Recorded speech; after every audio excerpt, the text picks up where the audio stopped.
1980년 3월달 20세기 지성사에 최대 영향을 끼쳤던 분 중에 한 분인 사르트르라는 분이 폐수종으로 병원에 입원합니다. 이분은 죽음으로부터의 자유를 외치며 이른바 실존주의 철학을 통해 많은 이들에게 큰 영향을 끼쳤던 분이었습니다. 인간은 자기 스스로 운명을 결정할 수 있다라고 말했던 분이었습니다.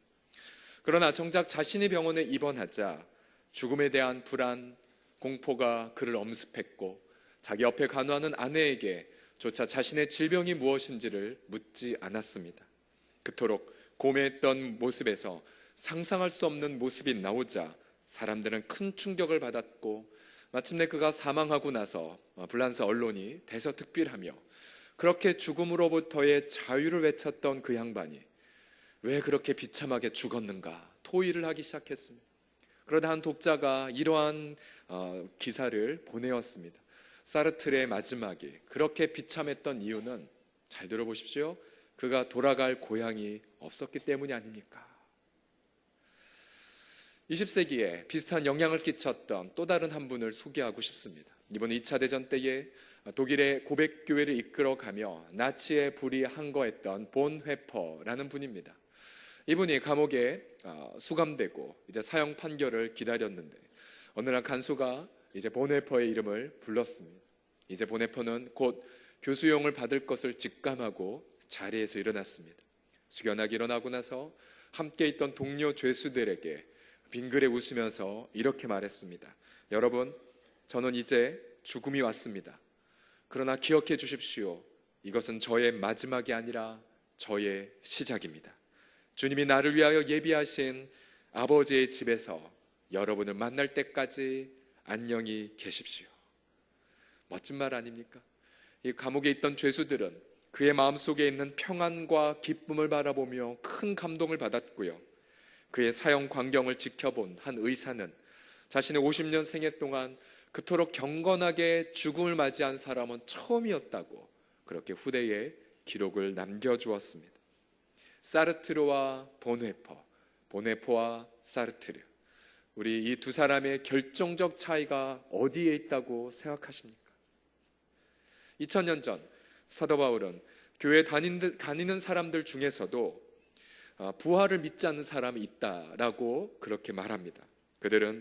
바울은 그들을 향하여 12절에서 다음과 같이 선포했습니다. 우리 12절 말씀을 함께 읽겠습니다. 시작. 그리스도께서 죽은 자 가운데서 다시 살아나셨다 전파되었거늘 너희 중에서 어떤 사람들은 어찌하여 죽은 자 가운데서 부활이 없다 하느냐. 만일 죽은 자의 부활이 없으면 그리스도도 다시 살아나지 못하셨으리라. 아멘.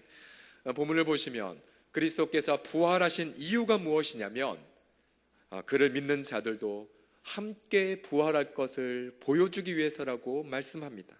즉 그리스도의 부활은 그를 믿는 사람들이 예수님처럼 함께 부활할 것이라는 바로 첫 열매에 해당이 된다라고 말합니다. 첫 열매란 앞으로 맺혀지게 될 동일한 종류의 열매들을 보여주는 본보기 있죠. 그렇습니다. 그리스도의 부활은 그를 믿는 자들도 예수님처럼 부활할 것이라는 소식입니다. 우리 사랑하는 성도님들, 예수님이 다시 오시는 날 우리도 부활할 것을 여러분 믿으십니까? 또한 그날의 예수님처럼 우리도 다시는 죽지 않고 예수님처럼 우리도 다시 죄를 짓지 아니하며 예수님처럼 영광의 몸으로 부활할 것을 여러분 믿으십니까? 그렇다면 우리의 부활의 첫 열매가 되신 우리 예수님 앞에 다시 한번 감사의 박수로 영광 돌리겠습니다. 할렐루야. 그렇다면 마지막 날에 우리가 부활하겠지만 지금 이 자리에서 일상의 삶을 살아가는 우리의 가정과 일터에서 일상의 삶을 살아가는 지금 여기에서 그 부활 신앙은 우리에게 어떠한 선물을 줄까요? 첫 번째로 부활 신앙은 우리의 믿음을 건강하게 만들어갑니다. 우리의 믿음을 건강하게 만들어갑니다. 14절 말씀을 보십시오. 그리스도께서 만일 다시 살아나지 못하셨으면 가정을 하고 있죠. 바울이 우리가 전파하는 것도 헛것이고 또 너희 믿음도 헛것이다. 본문에서 그리스도의 부활이 없으면 두 가지가 헛되다라고 말합니다. 하나는 바울이 전파하는 복음의 메시지가 헛되다라고 말하고 있고요. 또 하나는 너희의 믿음도 헛되다라고 말합니다. 여기서 말한 헛되다라는 뜻은 속이 텅 비어 있다, 혹은 속이 비어서 열매나 효력이 없다라고 하는 뜻입니다.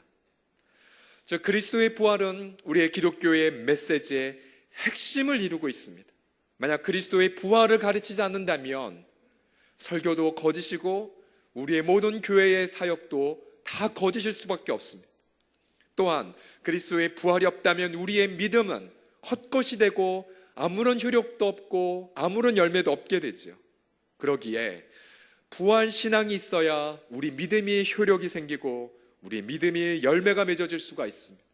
부활 신앙이 있어야 우리의 믿음이 성장하게 되는 것입니다. 우리 사랑하는 성도님들, 한번 자신을 점검해 보십시오. 나는 과연 예수님의 부활을 믿고 있는가? 나도 예수님처럼 부활하는 것을 믿고 있는가? 만약 수백만 킬로와트의 전력을 생산하는 원자력 발전소에 전기 플러그를 꽂는 순간 거대한 빌딩 전체에 불이 환하게 들어오고 또 큰 공장의 모터가 힘차게 가동을 하죠. 마찬가지로 우리의 믿음이 자라지 않는 이유가 무엇입니까? 왜 많은 성도들이 왜 제 믿음은 이렇게 약하냐라고, 왜 이렇게 번번이 세상에 지냐라고 말합니까? 우리 본문에 따르면 이유는 단순합니다. 그것은 바로 그리스도의 부활이라고 하는 발전소에 우리 믿음의 플러그를 꽂지 않아서입니다. 우리 사랑하는 성도님들, 그리스도의 부활을 믿는 순간, 그리고 예수님처럼 나도 부활한다는 걸 믿는 순간 우리 믿음에 가득한 무엇인가가 채워지는 것을 여러분 경험해 보십시오. 그때부터 비로소 우리의 믿음이 열매가 맺혀지기 시작합니다. 우리의 믿음이 강건하게 자라기 시작합니다. 우리 사랑하는 성도님들, 우리의 믿음이 생생하게 살아서 우리의 가정을 치유하고 우리의 자녀들을 변화시키려면 바로 이 부활 신앙이 있어야 함을 믿으시기 바랍니다. 우리의 민족을 치유하고 또한 이 세상을 변화시키는 그 힘은 바로 부활의 그 믿음 안에서 있음을 믿으시기 바랍니다. 두 번째로, 지금 여기에서 부활 신앙이 우리에게 주는 선물은 무엇입니까? 두 번째로, 부활 신앙은 죽음의 공포를 몰아냅니다. 우리 두 번째 부분을 함께 읽겠습니다. 시작. 부활 신앙은 죽음의 공포를 몰아냅니다. 15절을 함께 읽겠습니다. 시작. 또 우리가 하나님의 거짓 증인으로 발견되리니 우리가 하나님의 그리스도를 다시 살리셨다고 증언하였습니다. 하나님의 그리스도를 다시 살리지 아니하셨으리라. 아멘. 성경의 핵심적인 메시지가 무엇입니까? 창세기부터 요한계시록까지 무엇을 증거하고 있습니까? 그것은 바로 우리의 하나님이 그리스도를 다시 살리셨다는 것입니다. 하나님께서 죽음의 문제를 영원히 해결하셨다는 소식이죠. 부활이야말로 마치 죽음의 그 고속열차를 탄 인류를 향한 하나님의 위대한 사랑이자 위대한 승리였습니다. 만약에 부활이 없다고 한다면, 하나님의 예수님을 죽은 자 가운데 다시 일으키신 것이 없었다면 우리 하나님은 그저 수많은 많은 신화 속에서 나오는 우상에 불과한 것이고요, 우리 하나님은 거짓말쟁이에 불과한 것입니다. 그리고 사도 바울을 비롯한 모든 사역자들의 설교는 거짓말이 되는 것입니다. 그러나 성경 전체가 부활합니다. 우리 하나님은 우리의 죽음의 문제를 해결하여 주셨습니다. 그리스도를 부활시키시고 우리에게 말씀하십니다. 보라, 내가 죽음의 문제를 해결하였노라. 할렐루야. 우리 죽음의 문제를 해결하신 하나님은 우리의 예배의 대상이 되고 영원한 우리의 찬양이 되어 주십니다. 우리 사랑하는 성도님들, 만약 예수님을 믿지 않고 부활을 믿지 않는 사람의 마음이 어떠할까요? 그 마음 속에는요, 죽음의 공포가 가득합니다.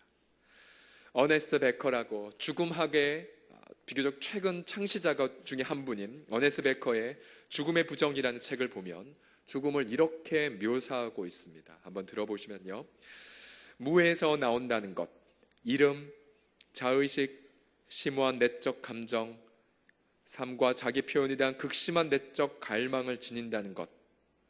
앞부분은 이해 안 되셔도 괜찮습니다. 이 다음 부분 보십시오. 이 모든 것을 두고 죽어야 한다는 것, 이것은 바로 뭐라고요? 공포다, 공포다.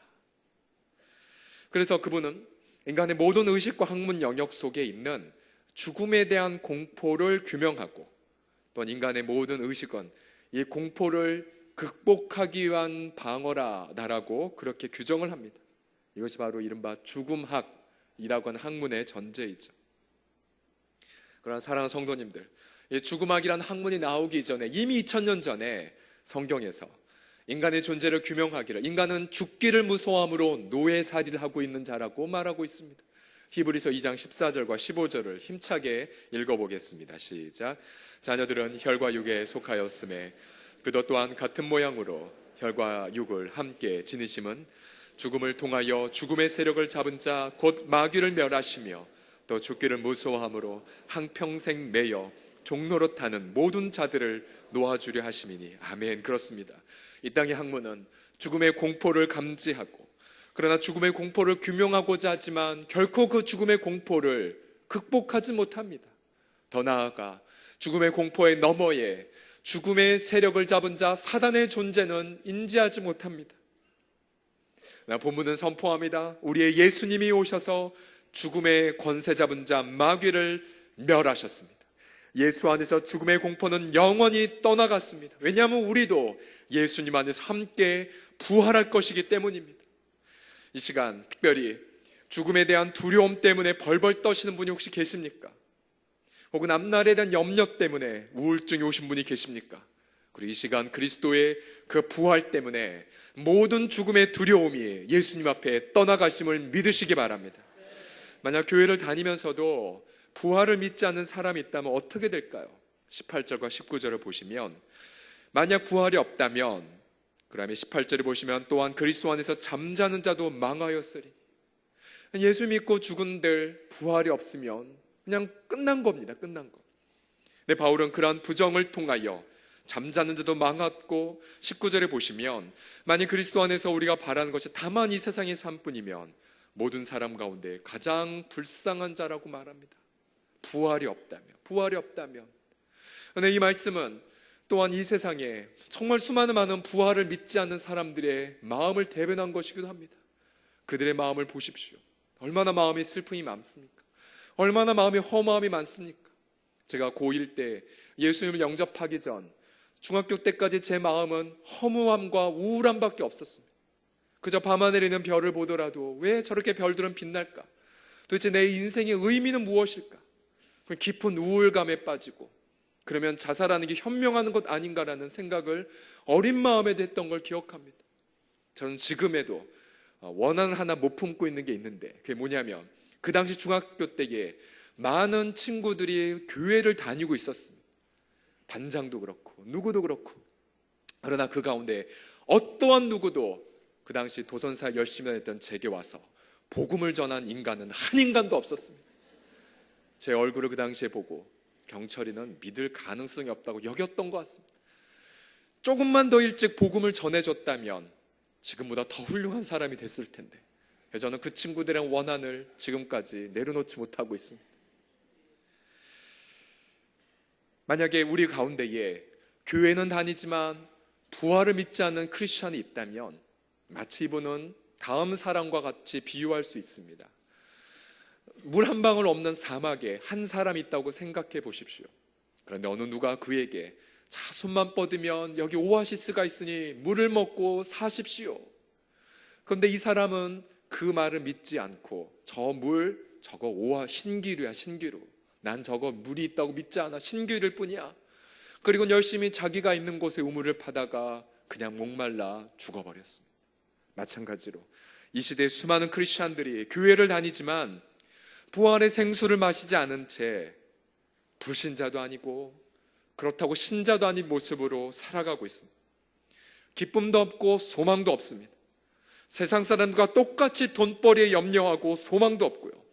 그리고 많은 사람들이 그저 보험을 드는 마음으로 교회를 다닙니다. 사랑하는 성도님들, 만약 이 가운데에 교회를 다니지만 여전히 부활을 믿지 않고 또 나의 부활을 믿지 않는 채 사신 분이 계십니까?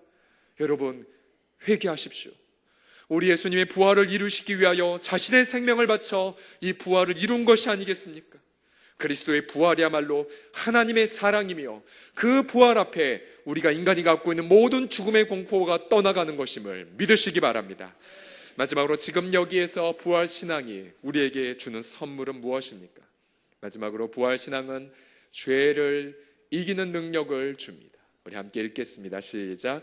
부활신앙은 죄를 이기는 능력을 줍니다. 17절을 연하여 읽겠습니다. 시작. 그리스도께서 다시 살아나는 일이 없으면 너희의 믿음도 헛되고 너희가 여전히 죄 가운데 있을 것이요. 바울은 만일 그리스도의 부활이 없다면 우리 믿음이 헛되고, 여기서 헛되다라는 것은 쓸모가 없어서 아무런 열매가 맺어질 수 없다라는 뜻입니다. 그래서 여전히 너희가 죄 가운데에 살아간다라고 말합니다. 여전히 죄를 지며 산다는 것.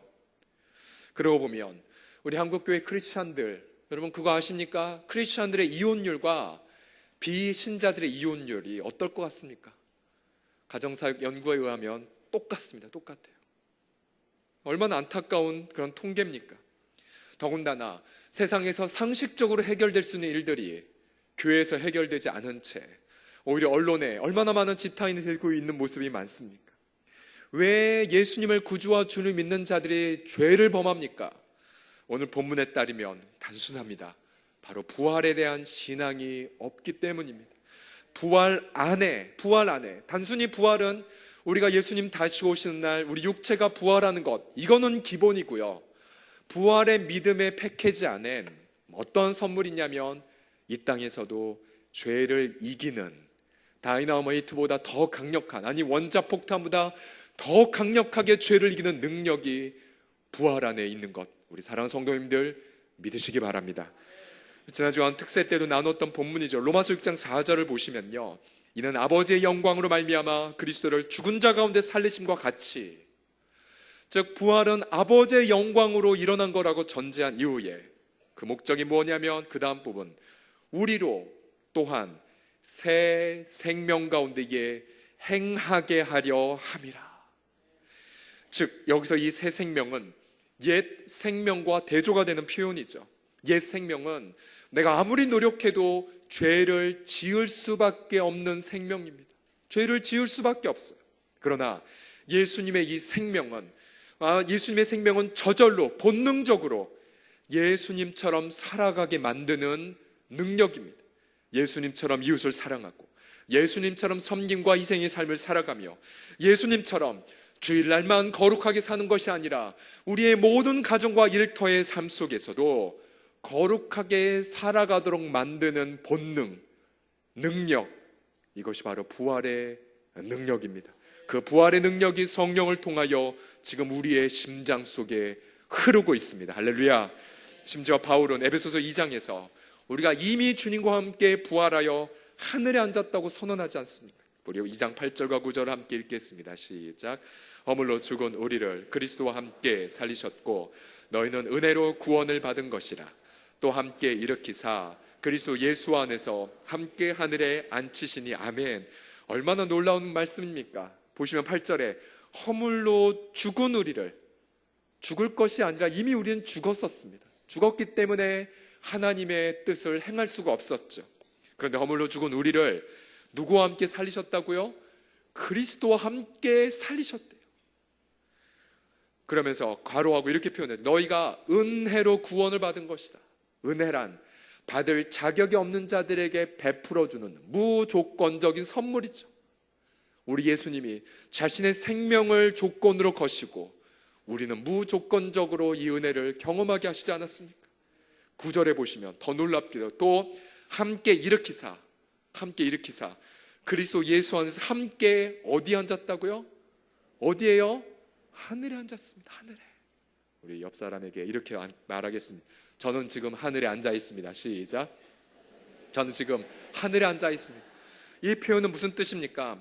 우리 육신은 이 땅에 있습니다. 여전히 이 땅에 있어요. 여전히 우리 내일 되면 여러분 남자들 출근해야 되고, 여전히 우리 자매들은 자녀들 학교 뒷바라지에 여념이 없죠. 그러나 우리의 영혼은 예수님을 구주와 주님으로 영접하는 순간 예수님이 주신 그 생명으로 하늘 보좌에 앉아서 하늘에서 예수님이 살아가는 그 생명으로 이 땅 가운데서 살아가는 것임을 믿으시기 바랍니다. 그래서 이것이 놀라운 부활의 능력입니다. 유젠 피터슨이 부활이라는 책에서 부활을 이렇게 명쾌하게 정의했습니다. 부활의 삶은 현재 일어나고 있는 것이다. 현재 일어나고 있는 것이다. 예수님은 살아서 지금 여기 계신다. 부활을 실천한다는 것은 지금 여기서 살아서 역사하신 예수님을 알아채고 예수님 안에 들어가 거기에 몰입하는 것이다. 기가 막힌 정의지 않습니까? 더 나아가 유진 피터스는 웬델 벨이라는 시인의 글귀를 인용하여 독자들에게 다음과 같이 도전합니다. 부활을 살아가십시오. 부활을 살아가십시오. 우리 함께 외쳐볼까요? 부활을 살아갑시다. 다시 한번요. 부활을 살아갑시다.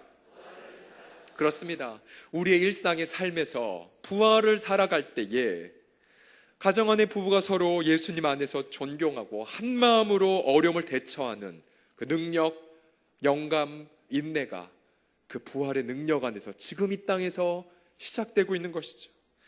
부부가 함께 자녀들 진심으로 축복하고 이 세상에 우리 자녀들 얼마나 많이 피 흘리고 있습니까? 그들을 부활의 능력 안에서 보다듬어주고 위로해주고, 그래서 우리의 가정은 부활을 살아가는 공동체, 우리 교회야말로 부활을 살아가는 그 공동체. 더군다나 로마서 8장을 보면 바울은 그것을 돕기 위해 성령님이 우리와 함께 계시다라고 말합니다. 로마서 8장 11절과 13절을 함께 읽겠습니다. 시작.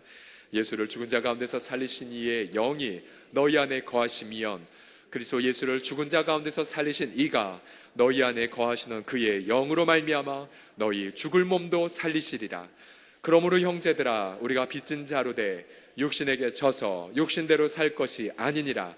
너희가 육신대로 살면 반드시 죽을 것이로되 영으로서 몸의 행실을 죽이면 살리니. 아멘. 보십시오. 예수님을 죽은 자 가운데 살리시니 하나님이시죠. 하나님의 성령이 우리 안에 거하시면, 그러면 예수님을 부활시키신 하나님이 우리 안에 계신 성령으로 말미암아 우리 죽을 몸도 살려주신답니다. 그래서 그 다음 표현 보십시오. 그러기 때문에 형제들아, 우리가 빚진 자지 않냐? 빚진 자, 예수님의 생명의 빚을 진 자죠. 그러기에 육신에게 져서 육신대로 살지 말라고 말합니다. 많은 사람들이 우리는 연약하여 어쩔 수 없이 질 수밖에 없다라고 말하죠. 겸손의 표현으로는 괜찮지만, 그러나 그거 할 때마다 주님은 의아하며 말합니다. 야, 그러니까 내가 너를 위해 죽고, 그러니까 내가 너를 위해 부활한 것 아니냐? 왜 내가 너에게 죄를 이길 수 있는 능력을 부어주었는데 언제까지 죄에서 져서, 언제까지 죄에게 그렇게 지면서 끌려다닐 거냐? 너 안에 있는 부활의 성령대로 살아봐라. 그럼 바울의 표현대로 몸의 행실을 죽이면, 성령으로서 몸의 행실을 죽이면 살리니. 할렐루야. 오직 성령의 그 능력으로 우리 이 땅에서 부활을 살아갈 수가 있습니다. 부활의 그 성령의 능력이 우리 가운데에 거하십니다. 그러기에 이 부활절날 여러분들이 내 가운데에 은밀하게 짓고 있는 죄, 습관적인 죄들, 중독들 부활의 능력으로 끊어버리시고 승리하시며 예수님처럼 살아가시는 저와 여러분이 다 되시기를 주의 이름으로 축원합니다. 미국 남부에 클라렌스 조던이라고 하는 아주 존경받는 분이 계셨습니다. 이분은 본래 대학에서 농업을 전공하셨고요. 미국의 남부에 만연했던 인종차별로 인해 흑인들의 그 고통과 가난 때문에 기도하기 시작합니다. 그러다가 이 문제를 성경을 통해 좀 해결해야겠다라고 생각하여 신학교에 들어가 깊이 있게 성경을 연구합니다. 그러다가 성령님이 이분에게 마음을 주셨습니다. 산상수훈의 가르침과 사도행전의 가르침을 실천할 코이노니아 공동체를 만들자라는 마음을 성령께 받습니다.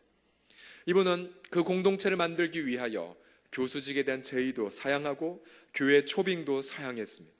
저 조지아주 산골에 들어가 백인과 흑인이 함께 사는 코이노니아 공동체를 시작했습니다. 가난하고 버림받은 흑인들을 데려다가 백인들로 하여금 섬기게 했습니다. 함께 예배하고 함께 기도하고 함께 집을 지었습니다. 근처에 백인 우월 집단이라는 KK 회단이 하루는 총을 난사하고 불을 지니며 핍박을 했지만, 그러나 그는 끝까지 이 핍박도 이겨냈습니다. 그 당시에 미국 남부에는 인종차별로 인한 사건 사고가 끊이지 않았을 때에 이 코이노니아 공동체는, 인터넷 조사를 보니까 지금까지도 남아있는 공동체인데요, 웃음과 행복이 가득했었다고 합니다. 그래서 이 공동체 때문에 미국 안에 수많은 많은 이들에게 도전과 영감을 주었습니다. 앞서 클라렌스 조던, 옆에 이제 나이 많으신 분이 클라렌스 조던이고요.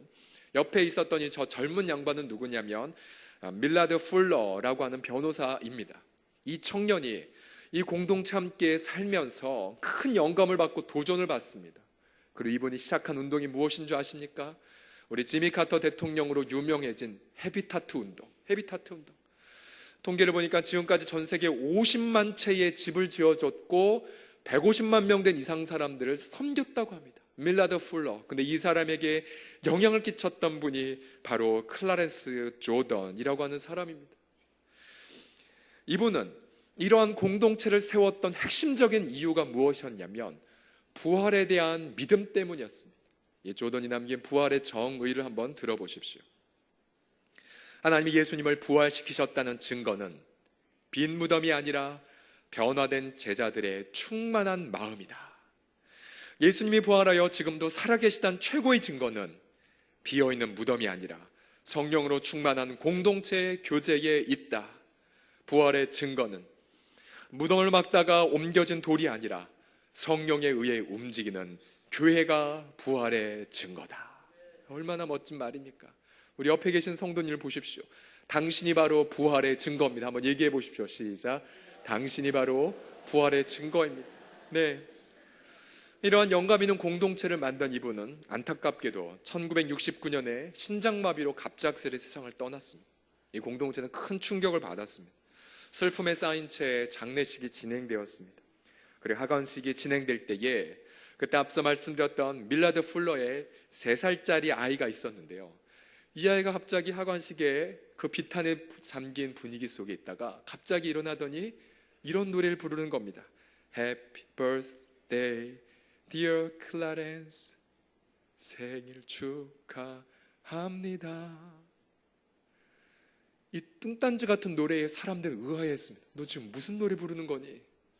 그런데 잠시 후에 생전에 부활에 대한 가르침을 얘기했던 조던 목사님의 가르침들이 떠올리면서 공동체 식구들은 하나님이 이 아이의 노래를 통하여 자신들에게 말씀한다는 걸 깨달았습니다. 왜냐하면 예수를 믿는 자는 죽음이 끝이 아니라 죽음은 저 천국에서의 삶을 시작하는 영원한 시작이기에 생일과도 같은 것이기에 하나님이 이 아이의 입을 열어 노래하겠다는 것을 깨달았습니다.